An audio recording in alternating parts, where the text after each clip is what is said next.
Hello guys, welcome to cine buzz Malayalam. So അങ്ങനെ big boss season 8 അഗ്നിപരീക്ഷയുടെ 7th എപ്പിസോഡിന്റെ റിവ്യൂമായിട്ടാണ് വന്നിരിക്കുന്നത്. സോ നിങ്ങൾ ഇതുവരെയുള്ള വീഡിയോസൊക്കെ വാച്ച് ചെയ്തിട്ടുണ്ടാവും എന്ന് വിചാരിക്കുന്നു. അപ്പം നിങ്ങളുടെ കമൻസൊക്കെ അറിയിക്കുക. അപ്പം എന്നാലേ നമുക്ക് മുന്നോട്ട് കറക്റ്റായിട്ട് പോകാൻ പറ്റുള്ളൂ. അപ്പം നിങ്ങളുടെ കമൻസൊക്കെ അറിയിക്കുക കേട്ടോ. ഈ ഒരു episode as usual Reneesha start ചെയ്യുന്നു. ജഡ്ജസിനെ ഇൻട്രൊഡ്യൂസ് ചെയ്യുന്നു. അപ്പം നമുക്കിപ്പോൾ ഉള്ള കണ്ടസ്റ്റൻസ് എന്ന് പറഞ്ഞാൽ 24 കണ്ടസ്റ്റൻസ് ആണ് റിമൈനിങ്. ഇപ്പോൾ ഇതുവരെയുള്ള എലിമിനേഷനൊക്കെ കഴിഞ്ഞ് ഔട്ട് ഓഫ് 40 ഇപ്പോൾ 24 കണ്ടസ്റ്റൻസ് മാത്രമേ ഉള്ളൂ. അപ്പം ഇന്നും വീണ്ടും ഇന്നലെ നമ്മൾ കണ്ടായിരുന്നല്ലോ. ഇന്നലത്തെ ഒരു എപ്പിസോഡ് എന്ന് പറയുന്നത് വളരെ ഒരു ചെറിയ എപ്പിസോഡായിരുന്നു.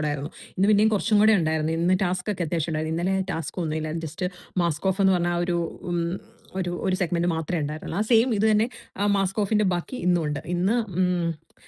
ഇന്നാണെന്നുണ്ടെങ്കിൽ ആരൊക്കെയാ വന്നതെന്ന് വെച്ച് കഴിഞ്ഞാൽ അഭിറാം വന്നു. അഭിറാം വന്നിട്ട് എന്താ പറയുന്നത്, പുള്ളിയുടെ സ്ട്രഗിൾ, ബാക്ക് ഇഞ്ചുറിയെ പറ്റി, വീട്ടിൽ നിന്ന് പുറത്താക്കിയതിനെ പറ്റി, അപ്പോൾ അങ്ങനെയുള്ള ഒരു ഫിറ്റ്നസ്സിലുള്ള ജേർണി, അതിനെ പറ്റിയൊക്കെ പുള്ളി പറയുന്നുണ്ട്. പിന്നെ ഷിജിൻ വന്നിട്ട് പുള്ളിയുടെ അമ്മയുടെ സാക്രിഫൈസുകളെ പറ്റിയും അത് എങ്ങനെയാണ് പുള്ളിയെ വിജയത്തിലേക്ക് മുന്നോട്ട് നയിച്ചതെന്നൊക്കെയുള്ള കാര്യം ഷിജിൻ പറയുന്നുണ്ട്. പിന്നെ പറയാൻ വരുന്നത് അഫീനയാണ്. അഫീന വന്നിട്ട് എങ്ങനെയാണ് പുള്ളിക്കാരി കുറച്ച് തടിച്ചിട്ടാണ്. അപ്പോൾ എങ്ങനെയാണ് ബോഡി ഷേമിങ്ങിനെ ഓവർകം ചെയ്തത്, സെൽഫ് കോൺഫിഡൻസിന്റെ ഇമ്പോർട്ടൻസ് എന്താണ്, ഇതൊക്കെ പുള്ളിക്കാരി അവിടെ പറയുന്നുണ്ട് ആ ഒരു സെഗ്മെന്റിൽ. പിന്നെ വരുന്നത് നമ്മുടെ ഷിഞ്ചിത്താണ്. ഷിഞ്ചിത്ത് വന്നിട്ട് എങ്ങനെ പുള്ളിക്കാരൻ്റെ ഒരു ഫ്രണ്ട് എങ്ങനെയാണ് പുള്ളിക്കാരൻ്റെ ജീവിതത്തിൽ സപ്പോർട്ട് ചെയ്തത്, അത് വെച്ചിട്ട് എങ്ങനെയാണ് ആ ഒരു ജേണിയൊക്കെയാണ് പുള്ളി പറയുന്നത്. പിന്നെ വരുന്നത് ഷിഹാബ് വന്നിട്ട് പുള്ളിയുടെ ഫാദർ മരിച്ചു, ഫാദറിനെ നഷ്ടപ്പെട്ടു പോയി. അപ്പോൾ അതിനെപ്പറ്റിയൊക്കെ പറയുന്നുണ്ട്. കുറച്ച് ഇന്ന് വന്ന കുറേ ആൾക്കാർ കുറേ എന്താ പറയുന്നത്, ഇമോഷണൽ ആയിരുന്നു.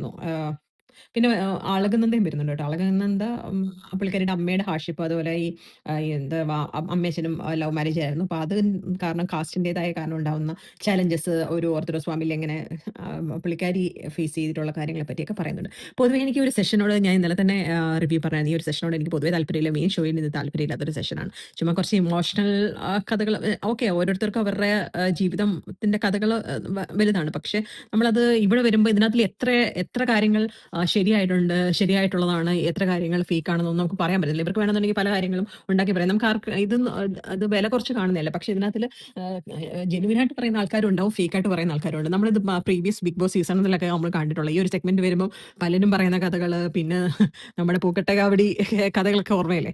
അപ്പം എനിക്ക് ഒരു സെഗ്മെന്റ് പൊതുവേ അത്ര താല്പര്യമില്ല. പിന്നെ കുറച്ച് ഇമോഷണൽ ഏഷ്യാനെറ്റ് ആയത് അത് കാരണം ആ ഒരു എന്താ നമ്മളുടെ കുറച്ച് കരച്ചിൽ ഡ്രാമയൊക്കെ ആവശ്യമാണല്ലോ. അപ്പോൾ ഇന്നത്തെ ഈ ഒരു സെഗ്മെന്റ് കൂടുതലും കുറച്ച് എന്താ പറയുന്നത്, ഇമോഷണൽ ആയിട്ടുള്ള ഒരു ഫീലിംഗ് ആണ്. അപ്പം അത് ഓരോരുത്തരുടെ പേഴ്സണൽ ഇതാണ്, പേഴ്സണൽ ജേർണിയാണ്. അതിന് നമുക്ക് ആർക്കും വില കുറച്ച് കാണാൻ പറ്റത്തില്ല. അവർക്ക് അവരുടെ ജീവിതം ഭയങ്കര വിലപ്പെട്ടതായിരിക്കും. അവർ പോയിട്ടുള്ള സ്ട്രഗിൾ അവർക്കേ അറിയത്തുള്ളൂ. നമുക്കറിയത്തില്ല എന്ത് സ്ട്രഗിളിലൂടെയാണ് പോകുന്നത്. അവർ ചിലപ്പോൾ എല്ലാവർക്കും ആണെന്നുണ്ടെങ്കിൽ ഭയങ്കര ധൈര്യത്തോടെ അല്ലെ ചിരിച്ചുകൊണ്ട് അവരുടെ ജേർണി ഒന്നും പറയാൻ പറ്റണം എന്നില്ല. ചിലരത് പെട്ടെന്ന് സംസാരിച്ചുകൊണ്ടിരിക്കുന്ന വഴിക്ക് ചിലപ്പം പൊട്ടിക്കരഞ്ഞെന്നിരിക്കും. അപ്പോൾ അങ്ങനെയുള്ള ജേർണീസ് ഒക്കെയാണ്. അപ്പോൾ ഈ ഒരു സെഗ്മെന്റേ കംപ്ലീറ്റ് ഒഴിവാക്കുന്നതാണ് നല്ലത്. കാരണം ഒന്നാമത് ഇതിപ്പോൾ ഒരു അഗ്നിപരീക്ഷ എന്ന് പറഞ്ഞ സെഗ്മെന്റിൽ ഈ ഒരു സെഗ്മെന്റ് തന്നെ ആവശ്യമില്ല എന്നാണ് എൻ്റെ ഒരു വിചാരം. ഓക്കെ, എനിവേസ് അത് ഇത്രയും പേരാണ് മസ്കോവി പറഞ്ഞത്. അത് കഴിഞ്ഞിട്ട് പറയണം, ഇവരെ ഓൾറെഡി 4 ടീമായിട്ട് തിരിച്ചിട്ടുണ്ടായിരുന്നു. 4 ടീം എന്ന് പറയുന്നത് 4 ഇമോജീസിന്റെ ഫോട്ടോസ് ഉണ്ട്. കിസി, വിങ്കീസ്, ഡെവിൾ ആൻഡ് ഏഞ്ചൽ. കിസി എന്ന് പറയുന്നത് റിയാസിന്റെ ടീം, വിങ്കി റെനീഷയുടെ ടീം, ഡെവിൾസ് എന്ന് പറയുന്നത് രഞ്ജിനിന്റെ ടീം, ഏഞ്ചൽസ് എന്ന് പറയുന്നത് അഖിൽമാരാറുടെ ടീം. അപ്പൊ അങ്ങനെ അവര് എല്ലാവരും ഡിവൈഡ് ചെയ്തിട്ടുണ്ട്. എന്നിട്ട് അടുത്ത ടാസ്ക് എന്ന് പറയുന്നത് കപ്പുകളുടെ ക്ലാഷ് ആണ്. അപ്പൊ എന്ന് വെച്ച് കഴിഞ്ഞാൽ രണ്ട് ടീം വീതമാണ് കളിക്കുന്നത്. അപ്പൊ ഇതൊരു ഫിസിക്കൽ എന്ന് പറഞ്ഞാൽ അങ്ങനെ വലിയ ഫിസിക്കൽ ആവേണ്ട കാര്യമില്ല. ഇതിനകത്ത് ഇങ്ങനെ കപ്പിങ്ങനെ റെഡും ഗ്രീനും കപ്പിങ്ങനെ നിരത്തി ഇങ്ങനെ വെച്ചിട്ടുണ്ട്. അപ്പം കുറേ കപ്പുകളുണ്ട്. അപ്പം കുറേ കപ്പ്, അത് ചിലത് ഇങ്ങനെ അപ്വേർഡ് ഫേസിങ്ങും ചിലത് ഡൗൺവേർഡ് ഫേസിംഗ് ആയിട്ടൊക്കെ ഇങ്ങനെ കൂട്ടിക്കുഴച്ചാണ് വെച്ചേക്കുന്നത്. അപ്പൊ ഇതിനകത്തിൽ ഓരോ ടീമും അവരുടെ കപ്പ് എങ്ങനെ ഇരിക്കണമെന്ന് ശരിക്കും പറഞ്ഞു കഴിഞ്ഞാൽ അവർ ഡിസൈഡ് ചെയ്യുക. അല്ല, അവരത് ആദ്യമേ ഡിസൈഡ് ചെയ്യണം. ഇപ്പോൾ ഒരു ടീമാണെന്നുണ്ടെങ്കിൽ അപ്വേർഡ് ഫേസിംഗ് ആണെങ്കിൽ മറ്റേ ടീം ഡൗൺവേർഡ് ഫേസിംഗ് ആയിരിക്കണം. അപ്പൊ അങ്ങനെയാണ്. ആദ്യത്തെ ടീം വന്നപ്പം റിയാസിന്റെ ടീമും രഞ്ജിനിയുടെ ടീമുമാണ് വന്നത്. അപ്പം രഞ്ജിനിയുടെ ടീം ഡൗൺവേർഡ് ഫേസിംഗ് എടുത്തു, റിയാസിന്റെ ടീം അപ്വേർഡ് ഫേസിംഗ് എടുത്തു. എന്നിട്ട് ഇപ്പോൾ അവർ ഗെയിം കളിച്ച് ലാസ്റ്റിൽ ജയിച്ചു. ഇതിനകത്തില് രാകേഷ്, അതായത് രഞ്ജിനിയുടെ ടീമിലായിരുന്നു. അതെ, രഞ്ജിനിയുടെ ടീമായിരുന്നു. അല്ല, രഞ്ജിനി ടീം അല്ല, റിയാസിന്റെ ടീമായിരുന്നു രാകേഷ് ഒക്കെ നന്നായിട്ട് കളിച്ചു. മറ്റേ ഓപ്പോസിറ്റ് രഞ്ജിനിയുടെ ടീമും എല്ലാവരും നന്നായിട്ട്, അവരാണെന്നുണ്ടെങ്കിൽ അവരുടെ കപ്പുകൾ സേവ് ചെയ്യാനും നോക്കി, അതുപോലെ തന്നെ മറ്റ് കപ്പ് മറിച്ചിടാനും നോക്കി. അത് അവിടെ സ്ട്രാറ്റജി അവർ യൂസ് ചെയ്യുന്നുണ്ട്. കുറച്ച് അഗ്രഷൻ ചെറിയ രീതിയിലൊക്കെ ഉണ്ടെങ്കിലും കുഴപ്പമില്ലാത്തൊരു നല്ല നല്ല രീതിയിൽ അവർ ഗെയിം കളിച്ചു. എന്നിട്ട് ഗെയിം കഴിഞ്ഞ ഉടനെ തന്നെ റിയാസ് പറഞ്ഞു, "നിങ്ങളെന്താ ബ്രെയിൻ വെച്ച് ചിന്തിക്കാഞ്ഞത്?" എന്നിട്ട് റിയാസിന്റെ ടീമിനോട് പറഞ്ഞതാ. ഞാന് നോക്കുവാ നിങ്ങളാണെന്നുണ്ടെങ്കിൽ ആദ്യമേ ചൂസ് ചെയ്യേണ്ടത് ഡൗൺവേർഡ് ഫേസിംഗ് ആയിരുന്നു. കാരണം അതിന്റെ സ്ട്രാറ്റജി തന്നെ അങ്ങനെ. നമ്മള് തിരിച്ചു വെക്കുമ്പോൾ അപ്വേർഡ് ഫേസിംഗ് ആണെങ്കിൽ പെട്ടെന്ന് മറിഞ്ഞു വീഴും. അതായത് എല്ലാവരും ഇങ്ങനെ ഓടുവാണല്ലോ. ഇപ്പൊ ഈ ഗെയിമിൽ ആദ്യം 3 പേര് വരും. ഇവര് അടുക്കി വെക്കണം. എന്നിട്ട് അത് ബെല്ലടിച്ച് കഴിയുമ്പോഴത്തേന് അടുത്ത 3 പേര് വരും. അങ്ങനെയാ കളിക്കുന്നത്. അപ്പൊ ആ 3 പേര് വന്ന് അങ്ങോട്ടും ഇങ്ങോട്ടും നീങ്ങുന്ന വഴിക്കൊക്കെ ഈ അപ്വേർഡ് ഫേസിംഗ് ആണെങ്കിൽ പെട്ടെന്ന് അതിന്റെ ഈ അടിഭാഗം എന്ന് പറയുന്നത് ചെറുതായിരിക്കുമല്ലോ. ചെറിയ വട്ടമാണല്ലോ. അപ്പം പെട്ടെന്ന് അത് വീഴാനുള്ള ചാൻസ്. തിരിച്ചാണെന്നുണ്ടെങ്കിൽ പെട്ടെന്ന് അങ്ങനെ കമന്ന് വീഴത്തില്ല. അങ്ങനെ തിരിഞ്ഞ് വീഴത്തില്ല. അപ്പൊ അതാണ് അതിന്റെ അതിലെ ശരിക്കുള്ള സ്ട്രാറ്റജി. അതാരും ശ്രദ്ധിക്കാതെ ശരിക്കും പറഞ്ഞു കഴിഞ്ഞാല് എന്താ പറയാ, അവര് ഗെയിം കളിച്ചത്. അപ്പൊ അതിനെ വിമർശിക്കുന്നുണ്ട് നമ്മുടെ റിയാസ്. അപ്പൊ അങ്ങനെ എന്തായാലും രഞ്ജിത്തിന്റെ ടീം ആ ഒരു റൗണ്ടിൽ ജയിച്ചു. നെക്സ്റ്റ് റൗണ്ട് എന്ന് പറയുന്നത് നമ്മുടെ അഖിൽ മാരാറിന്റെ റെനീഷയുടെ ടീമാണ്. അത് ഒന്നൊന്നര കയ്യാങ്കളിയായിരുന്നു. മറ്റേ ഫിഫ്ത്ത് സീസണിൽ, അഖിലിന്റെ ഒക്കെ സീസണിൽ ഒരു ഗെയിം വരുമ്പോഴത്തെ എല്ലാം കൂടെ ഇങ്ങനെ മണ്ടക്കിടക്കെ എടുത്ത് ചാടി മറിഞ്ഞ് ഗെയിം മീൻസ് ഗെയിം കളിച്ചാലും കളിച്ചില്ലെങ്കിലും അതിനകത്തൊരു അഗ്രഷൻ വേണമെന്ന് പറയുന്ന പോലത്തെ ഒരു ഇതുണ്ടല്ലോ. അത് തന്നെയായിരുന്നു ഇവിടെ ഈ രണ്ട് ടീമിൽ നടന്നത്. ഫുൾ കയ്യാങ്കളിയോട് കയ്യാങ്കളി. അപ്പോൾ ലാസ്റ്റിലാണെന്നുണ്ടെങ്കിൽ ഏറ്റവും അവസാനം അതായത് എൽദോ ആണെന്നുണ്ടെങ്കിൽ കുറെ കപ്പുകൾ ഇങ്ങനെ വെച്ചിട്ട് അതിന്റെ മുകളിൽ പുള്ളിയെ ഇങ്ങനെ പ്രൊട്ടക്ട് ചെയ്യുന്ന പോലെ നിന്ന് കഴിഞ്ഞപ്പോഴത്തേന് ശ്യാം എന്ന് തോന്നുന്നു, ശ്യാമായിരുന്നു തോന്നുന്നു, അങ്ങനെ എൽദോയുടെ പുറത്തൂടെ ചാടി അതെല്ലാം ഇത് ചെയ്തു. അതായത് ഇത് ബസർ അടിച്ചു കഴിഞ്ഞിട്ട്. അപ്പൊ അവര് മറ്റേ എൽദോയോട് പറഞ്ഞു, ആ പറഞ്ഞു വേണേക്കെ എല്ലാം എടുത്ത് വെക്ക്, കാരണം ബസർ അടിച്ചു കഴിഞ്ഞിട്ടാണല്ലോ മറ്റോ വന്നിട്ട് ചാടിയത്. ഒരു ആവശ്യമില്ലാതെ എന്റെ മുകളിൽ ഫ്ലിപ്പ് ചെയ്യാൻ പോയതാണ്. അപ്പൊ എന്നിട്ട് ഇവർ കുറെ എന്നിട്ട് ഈ ജഡ്ജസ് ഇവരെ കുറെ വിമർശിച്ചു. കാരണം വെച്ച് കഴിഞ്ഞാൽ ആവശ്യമില്ലാത്ത ഒരു അഗ്രഷൻ എന്ന് വെച്ചാൽ ഓക്കെ, ഗെയിമിനകത്തിലെ കുറച്ച് അഗ്രഷനൊക്കെ ഓക്കെയാണ്. പക്ഷേ ഇവിടെ അത്രയും അഗ്രസീവായിട്ട് കളിക്കണ്ട. ഇവിടെ സ്ട്രാറ്റജി വെച്ചിട്ട് അവനവന്റെ കപ്പ് പ്രൊട്ടക്ട് ചെയ്ത് മറ്റവന്റെ കപ്പ് കളയാൻ മാത്രമല്ല, അതിൽ കയ്യാങ്കളിയുടെ ഒന്നും ആവശ്യമില്ല. അപ്പൊ അതിന് അവർ നന്നായിട്ട് രൂക്ഷമായിട്ട് എല്ലാരെയും വിമർശിക്കുകയും ചെയ്തായിരുന്നു. അത് കഴിഞ്ഞിട്ട് അടുത്തെന്ന് പറയുന്നത് ഈ ഈ ഈ ഗെയിമിൽ നിന്ന് ഔട്ട് ഹൗസിലേക്കുള്ള ആൾക്കാരെയൊക്കെ വിളിക്കുന്നുണ്ട്. അതായത് ഈ ടീമുകളിൽ നിന്ന് തോറ്റ ടീമിൽ നിന്നുള്ള ആൾക്കാരെ ഔട്ട് ഹൗസിലേക്ക് വിളിക്കുന്നുണ്ട്. അപ്പോൾ ഔട്ട് ഹൗസിലേക്ക് എനിക്ക് തോന്നുന്നു 6 പേരാണ് ഔട്ട് ഹൗസിലേക്ക് പോകുന്നത്.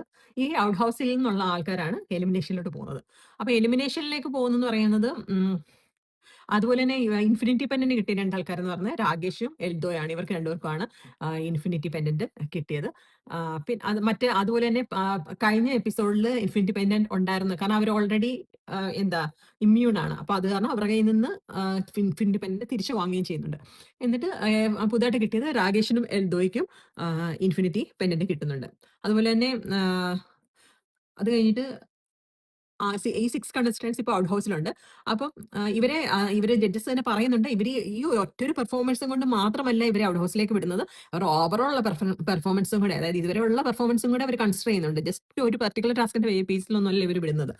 അത് അവരെ സ്പെസിഫിക് ആയിട്ട് എപ്പോഴും പറയുന്നുണ്ട്. അവര് അത് ആൾക്കാരുടെ അടുത്ത് അത് പറയാൻ ശ്രമിക്കുന്നുണ്ട്. അതായത് ഇവരെ ഒറ്റ ഒരു ടാസ്കിന്റെ പേരിലല്ല ഇവരെ പറഞ്ഞു വിടുക എന്നുള്ളത്. എന്താണെന്ന് വെച്ചാൽ നമ്മൾ പലയിടത്തും ഇങ്ങനെ കാണുന്നുണ്ട്, ഈ ജഡ്ജസ് എന്താ കാണിക്കുന്നേ എന്നൊക്കെ പറഞ്ഞ് കാണുന്നുണ്ടല്ലോ. അപ്പൊ ശരിക്കും അവരത് പറയുന്നുണ്ട്, ഇത് ഒറ്റ ടാസ്കിന്റെ ബേസിലല്ല, അത് പ്രീവിയസ് ടാസ്കുകളും എല്ലാം അവർ പേഴ്സണാലിറ്റി എല്ലാം ബേസിസിലാണ് ഈ ഒരു ഔട്ട് ഹൗസിലേക്ക് വിടുന്നത് പറയുന്നുണ്ട്.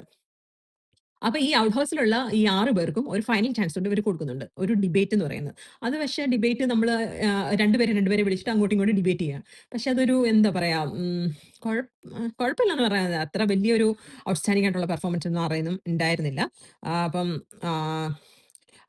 അവരാണെന്നുണ്ടെങ്കിൽ അവര് ജസ്റ്റിഫൈ ചെയ്യണം. എന്തുകൊണ്ടാണ് അവരവിടെ ആ ഹൗസിൽ നിൽക്കാൻ യോഗ്യര് എന്നുള്ളത് അവർ അങ്ങോട്ടും ഇങ്ങോട്ടും ഡിബേറ്റ് ചെയ്തിട്ട് പറയണം. അതിനകത്തില് മറ്റേ റെയ്ബിനും ഒക്കെ പറഞ്ഞ അതൊക്കെ വളരെ ഒരു സില്ലി ആയിട്ടൊക്കെ ഫീൽ ചെയ്തു. എന്ന് വെച്ച് കഴിഞ്ഞാൽ അങ്ങനെ ആ ഒരു സിറ്റുവേഷൻ, ആ ഒരു ഡിബേറ്റിൽ, അതായത് പുള്ളിക്കാരൻ അത് ഉടനെ എടുത്ത് LGBTQ കാര്യമൊക്കെ ഇട്ടു. എനിക്ക് തോന്നുന്നു അത് മറ്റേ റിയാസിന്റെ അടുത്ത് നിന്ന് ഒരു സോഫ്റ്റ് കോർണർ പ്രതീക്ഷിച്ചിട്ട് ഇട്ട പോലെ എനിക്കൊരു ഫീൽ ചെയ്തു. കാരണം അവിടെ ഒരു പുള്ളി എന്തിനാണ് അവന്റെ സൈഡ് പ്രൂവ് ചെയ്യാൻ, അതിന്റെ ഓപ്പോസിറ്റ് ചെയ്യുന്ന അഭിറാം ആണെന്നുള്ള LGBTQനെ സപ്പോർട്ട് ചെയ്യുന്ന ആളല്ല എന്ന് പറഞ്ഞിട്ട് അതൊരു വാക്ക് പറയേണ്ട കാര്യമില്ലായിരുന്നു. അപ്പൊ അതൊരു ആവശ്യമില്ലാത്ത ഒരു ടോക്കായ പോലെ എനിക്കൊരു ഫീൽ ചെയ്തു. കാരണം എന്തുകൊണ്ടാണ് ഞാൻ ഈ ഒരു ബിഗ് ബോസിൽ തുടരാൻ ഡിസേർവ്, അതാണ് നമുക്ക് പറയേണ്ടത്.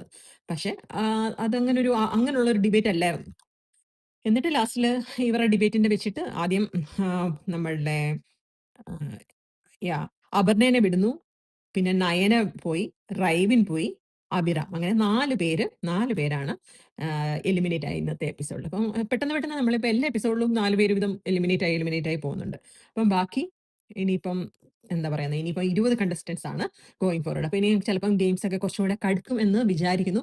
ആഹ് ഓക്കെ, ഓക്കെ. എന്ന് വെച്ചാൽ ഇതുവരെയുള്ള ഗെയിംസ് എന്ന് പറഞ്ഞാൽ ഞാൻ കുറച്ചുകൂടെ പ്രതീക്ഷിച്ചത് അഗ്നിപരീക്ഷ എന്നൊക്കെ പറയുമ്പോൾ കുറച്ചും കൂടെ ടഫ് ആയിട്ടുള്ള ഗെയിംസും, അല്ലെന്നുണ്ടെങ്കിൽ കുറച്ച് മെന്റലി അല്ലെങ്കിൽ ഓക്കെ, ടീം ടാസ്ക് ഒക്കെ ഓക്കെയാണ്. ടീം ടാസ്ക് അവരുടെ കോർഡിനേഷനും എങ്ങനെയാണ് അവർ ആ ടീം ബിഹേവ് ചെയ്യുന്നതും ഒക്കെ അവർക്ക് അനലൈസ് ചെയ്യാൻ പറ്റും. പക്ഷേ ഇതിനകത്തിൽ കുറച്ച് മെന്റൽ ചലഞ്ചസും കുറച്ച് ഫിസിക്കൽ ടാസ്കുകളും കുറച്ച് എൻഡ്യൂറൻസ് ടാസ്കുകളും അങ്ങനെയൊക്കെ കുറേ അത്യാവശ്യം നല്ലതായിട്ടുള്ള കൊടുക്കുവാണെങ്കിൽ നമുക്കും കാണാൻ ഒരു ഇൻട്രസ്റ്റ് ഉണ്ട്. ഇപ്പം കമ്പാരിറ്റീവ്ലി ഇന്നലത്തെ എപ്പിസോഡ് വെച്ച് നോക്കുമ്പോൾ ഇന്നത്തെ എപ്പിസോഡ് കുറച്ചുകൂടെ ബെറ്റർ ആണ്. ബിക്കോസ് ടാസ്കുകൾ ഉണ്ടായിരുന്നു. ഇന്നലത്തെ എപ്പിസോഡ് ഒന്നും ഇല്ലായിരുന്നു. ആകെ ഒരു മാസ്ക് ഓഫ് എന്ന് പറഞ്ഞ ഒരു ടാസ്കും ഡയറക്റ്റ് എലിമിനേഷനോട് പോകാൻ ഒരു 30 മിനിറ്റ്സ് എങ്ങാണ്ട് ഉള്ളായിരുന്നു തോന്നുന്നു ആ ഒരു ഷോ തന്നെ. അപ്പം അത് നമുക്കൊന്ന് കാണാൻ ഒരു ഇൻട്രസ്റ്റ് ഒന്നും നമുക്കങ്ങനെ അത്ര ഫീൽ ചെയ്യുന്നില്ല. ഇപ്പൊ ഇപ്പോ ഉള്ള കണ്ടസ്റ്റന്റ്സിനകത്തില് അങ്ങനെ അങ്ങ് ഓവർ ഔട്ട്സ്റ്റാൻഡിംഗ് എന്ന് പറയാൻ പറ്റുന്ന ആൾക്കാരെ നമുക്കങ്ങനെ ഒരു എന്താ പേഴ്സണാലിറ്റി വെച്ചിട്ട് അങ്ങ് ഓവർ ഔട്ട്സ്റ്റാൻഡിംഗ് എന്ന് പറയുന്ന ആൾക്കാരെ നമുക്ക് ഇതുവരെ അതിനകത്തൊന്ന് അണ്ടർസ്റ്റാൻഡ് ചെയ്ത് വരുന്നില്ല. അതിനകത്ത് പല ആൾക്കാരുടെ പേരുകൾ പോലും നമുക്ക് പെട്ടെന്ന് ഐഡന്റിഫൈ ചെയ്യാൻ പറ്റില്ല. ഇന്ന് അഖിൽമാരാര് പറഞ്ഞത് തന്നെയാണ് എനിക്കും ഫീൽ ചെയ്യുന്നത്. അതായത് നമ്മള് ഒരാളെ എന്താ ഇപ്പം ഒരാളുടെ പേര് നമ്മുടെ മൈൻഡിലോട്ട് രജിസ്റ്റർ ചെയ്യണമെന്നുണ്ടെങ്കിൽ എന്തെങ്കിലും അവിടെ കാണിക്കണം. ഇപ്പം ഫോർ എക്സാമ്പിൾ അതിനകത്ത് രാകേഷ് എന്ന് പറഞ്ഞ ആള് ആ പുള്ളിക്കാരന്റെ ആ ഒരു പ്രസൻസ് നമുക്ക് തരുന്നുണ്ട്. അപ്പൊ നമുക്ക് ആ പേര് എപ്പിടിക്കും നമ്മുടെ മൈൻഡിൽ ഇങ്ങനെ എന്താ അതുണ്ട്. അല്ല അങ്ങനെയുള്ള വളരെ കുറച്ച് പേരേ ഉള്ളൂ. അപ്പം എന്തായാലും ആ ഒരു പേര് രജിസ്റ്റർ ചെയ്യാൻ വേണ്ടി ആൾക്കാര് നോക്കുക എന്നുള്ളതാണ്. അതുപോലെ അവര് ആ ഒരു പേഴ്സണാലിറ്റി അവര് കറക്റ്റായിട്ട് അത് മുന്നോട്ട് കൊണ്ടുപോയി. എന്നാലേ ആ ഒരു മുന്നോട്ടുള്ള പോക്കിലേക്ക് അല്ലെങ്കിൽ ബിഗ് ബോസ് ഹൗസിലേക്കൊക്കെ പോയത്. ഇപ്പൊ ഇതിനേക്കാളും വലിയ വലിയ ആൾക്കാരായിരിക്കും ഇനിയിപ്പം ബിഗ് ബോസ് ഹൗസിൽ വരുമ്പോ വരുന്നത്. അപ്പൊ ഇതിനകത്തുനിന്നൊക്കെ എന്താ സർവൈവ് ചെയ്യണമെന്നുണ്ടെങ്കില് ഇതെല്ലാം വേണം. എല്ലാം ഫിസിക്കലി, മെന്റലി, ഇമോഷണലി എല്ലാം സ്റ്റേബിൾ ആയിട്ടുള്ള ആൾക്കാർക്ക് അവിടെ സർവൈവ് ചെയ്ത് പോകാൻ പറ്റത്തുള്ളൂ. അപ്പം സോ ഫാർ ഓക്കെയാണ്. ഇന്നത്തെ ഒരു എപ്പിസോഡ് കുഴപ്പമില്ലാത്തൊരു എപ്പിസോഡാണ്. അപ്പം ഇന്നത്തെ എലിമിനേഷൻസും എനിക്ക് ഓക്കെ ആയിട്ടാണ് ഫീൽ ചെയ്തത്. കാരണം അതിന് അർഹിച്ചവര് തന്നെയാണ്. അതായത് അഖില് പറയുന്ന ഒരു കാര്യമുണ്ട്. അതായത് നയനെ വിടാൻ നേരത്ത് അഖില് സ്പെസിഫിക്കലി പറയുന്നുണ്ട്. നയന ഇതിന് മുന്നേ പോയവരുമായിട്ട് കമ്പയർ ചെയ്യുമ്പോൾ നയന ബെറ്റർ ആയിരുന്നു. പക്ഷേ ഇപ്പൊ ഉള്ള ബാക്കി 24 പേരുമായിട്ട് കമ്പയർ ചെയ്യുമ്പോൾ നയന ബെറ്റർ അല്ല. അപ്പൊ അതുകൊണ്ടാണ് നയനെ പറഞ്ഞു വിടുന്നത്. അപ്പൊ അങ്ങനെ ഗോയിങ് ഫോർവേഡ് ഓരോരുത്തരായിട്ട് ഇങ്ങനെ കൊഴിഞ്ഞു കൊഴിഞ്ഞു പോകും. അപ്പം നമുക്ക് ഇതിനകത്തുനിന്ന് നല്ല കുറച്ച് ആൾക്കാരെ ലാസ്റ്റ് കിട്ടുമെന്ന് പ്രതീക്ഷിക്കാം. അപ്പം നിങ്ങൾക്ക് റിവ്യൂ ഇഷ്ടപ്പെട്ടുവെങ്കിൽ ലൈക്ക് ചെയ്യുക, സബ്സ്ക്രൈബ് ചെയ്യുക, കമന്റ് ചെയ്യുക. നിങ്ങളുടെ കമന്റുകളൊക്കെ ദയവ് ചെയ്ത് ആഡ് ചെയ്യുക. എന്നാലേ എനിക്ക് അതിന്റെ ഒരു അഭിപ്രായം കിട്ടത്തുള്ളൂ. അപ്പൊ എന്തെങ്കിലും ചേഞ്ചസ് ഒക്കെ വരുത്തണമെന്നുണ്ടെങ്കിൽ അതും കൂടെ പറയുക. Thank you so much for watching. By.